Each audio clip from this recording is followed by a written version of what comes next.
This is a 2019 Kia Sorento, fresh from a mid-cycle facelift for 2019. Happened earlier this year. Revised fascia, front and rear, here and there. Final product, quite attractive. Base price for an LX front-wheel drive is $27,995.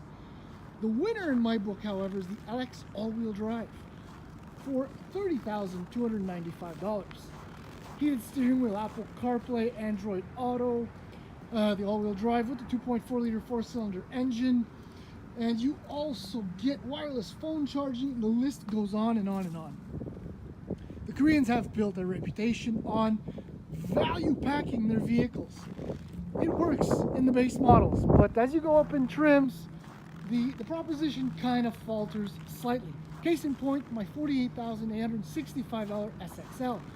It is absolutely loaded, 19-inch wheel, those cool quad thing, fog lights. It is quite handsome, but it's a lot of money for what this is. Now, we'll just go over a few of the features, and that might not be the problem, but anyway, you'll understand. So power hatch is available lower down in the trims. It's kind of quick, I like that. Reveals a 1,077-liter trunk. When the third row is up, it's 320 liters, so that's actually pretty small. Storage under the floor. Access to the third row is not that easy, and I will not demonstrate it because I'm using it as a family vehicle. Now, you can squeeze an adult between the two seats. We've done it. It's a little bit difficult, but it is possible in a pinch. Have to give some points to the Napa leather, the stitching, nice trim, nice details, full auto up, down, all around, heated rear seats.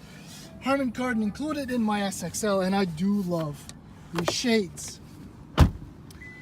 I mentioned Napa leather, fully power adjustable, lumbar included, memory seating, all your controls right here.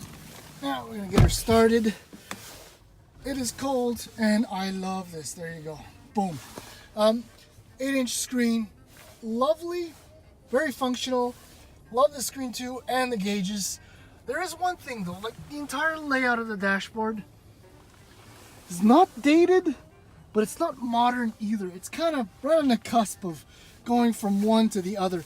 And I think maybe one of I think that's it. That's the offender right there. It's kind of, it really is functional, but it's kind of old. I don't know. Maybe it's me. Loads of storage, candy cane, sunglasses, grocery list.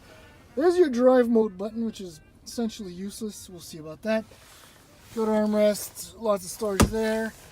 Like the steering wheel, lovely layout. Fit and finish is nice. It is kind of plain. I do like it though. It's a little bit German, if you will.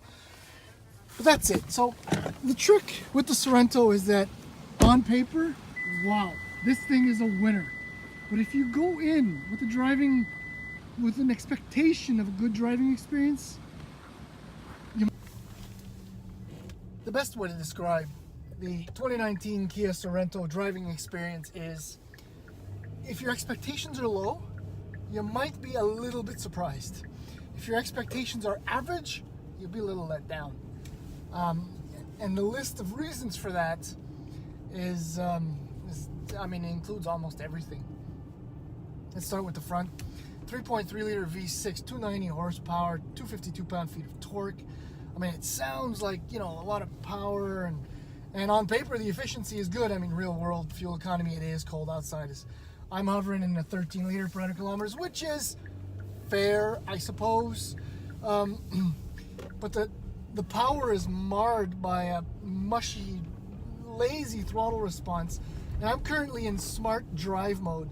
Sport does little to nothing to improve that, and comfort is not really comfortable except for lazy, so never mind eco and whatever. That's unfortunate. The 8-speed automatic transmission, same thing. It's really, really lazy. It's almost lethargic, regardless of the drive mode.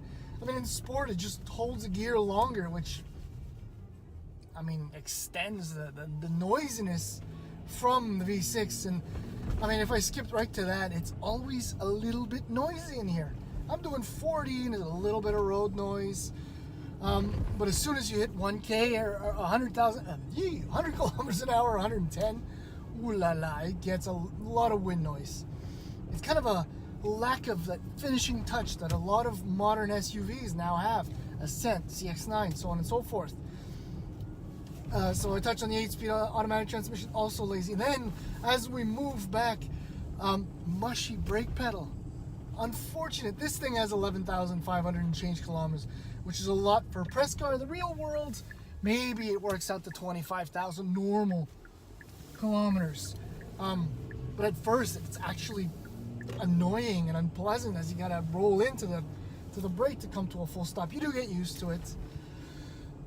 And then maybe the worst offender is the ride.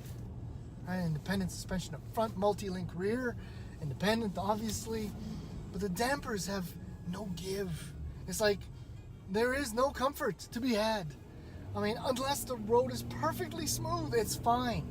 But as soon as it gets uneven, the ride becomes jarring. It's just not cool at all. And possibly worst of all, it doesn't improve handling whatsoever. Steering's fine.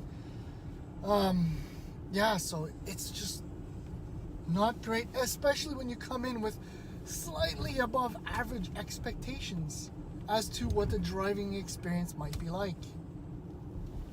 I mean, I touched on a few of its competitors, and they're all just that much nicer to drive and give little, if anything, up as far as convenience and value.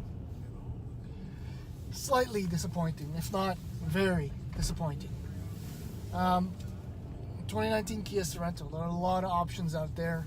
Value-wise, this one is strong, but there are many that are just as good, I think.